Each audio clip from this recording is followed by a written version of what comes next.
Hey, what is up everybody, this is Peter, welcome to my first video, and today I'm going to show you how to create a very nice low poly wallpaper in Adobe Photoshop using just the filter panel and one of your own images.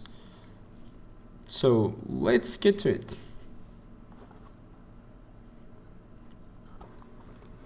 So first of all, we'll make a new composition. I'll make it 1920 by 1080, but any dimensions will work, it doesn't really matter.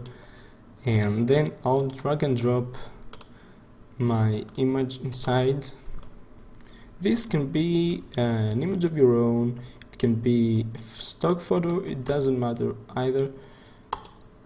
And we'll now blur it out using the Gaussian blur filter, and we'll blur it out to the point that we can no longer make out any particular objects within the canvas.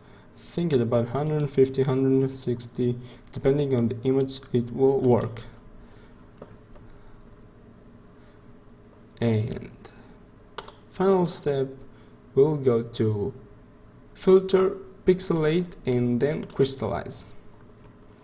Now you can choose set any cell size you want, and you can actually experiment to see what works and what doesn't.